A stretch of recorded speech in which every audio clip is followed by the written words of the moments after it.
बिस्मिल्लाहिर्रहमानिर्रहीम। अस्सलामुअलैकुम। A1 TV के साथ मैं हूँ राशिदा मुनीर और मैं हूँ मुकद्दस नूर। नजर डालते हैं हेडलाइंस पर। वजीर आजम शहबाज शरीफ की चीनी सदर से मुलाकात में दो तरफा उमूर और खित्ते की सूरत हाल पर बातचीत की। सीपैक समेत खित्ते में कसीर जहती ताउन बढ़ाने, स्ट्रेटेजिक पार्टनरशिप मजबूत करने पर इत्तफाक किया गया। वजीर आजम शहबाज शरीफ चीनी हम मनसब से मुलाकात भी करेंगे। वफूद की सतह पर मुज़ाकरात और मुख्तलिफ मुआहिदों पर दस्तखत होंगे। साइफर से मुतल्लक तहकीकात, FIA ने इमरान खान को आज तलब कर लिया। साबिक वजीर आजम इमरान खान को FIA हेडक्वार्टर्स में तलबी का नोटिस जारी। साबिक वजीर खारजा शाह महमूद कुरैशी को भी 3 नवंबर को तलब कर लिया गया।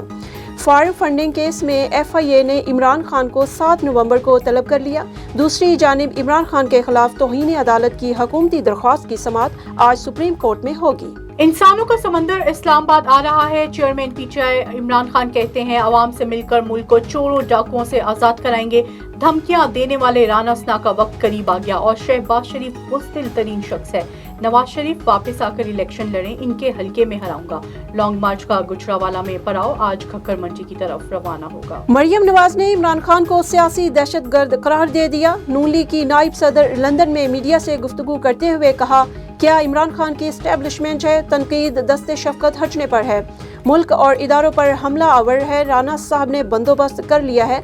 लॉन्ग मार्च का मकसद आर्मी चीफ की तैनाती में रुकावट डालना है।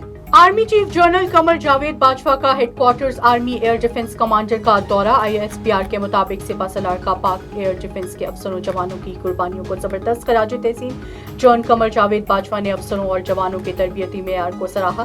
फ्रांसीसी सफीर की GHQ में आर्मी चीफ से मुलाकात। ओमान के सफीर ने भी आर्मी चीफ से मुलाकात की। कराची और हैदराबाद में बल्दियाती इंतखाबात फिलहाल मुमकिन नहीं। हुकूमत ने इलेक्शन कमीशन को साफ जवाब दे दिया। कमीशन को जवाबी खत में सिंध हुकूमत में पुलिस नफरी की अदम दस्तयाबी बताया। कराची में बल्दियाती इंतखाबात तीसरी बार मुलतवी हो चुके हैं। सऊदी हुकूमत ने गैर मुल्कियों को साल में 1 से ज़ायद बार उम्रा करने की इजाजत दे दी। सऊदी वजारत हज उम्रा के मुताबिक ज़ायरीन को हर बार नया वीजा लगवाना होगा। उम्रे के वीजे की मियाद 30 दिन से बढ़ाकर 90 दिन कर दी गई।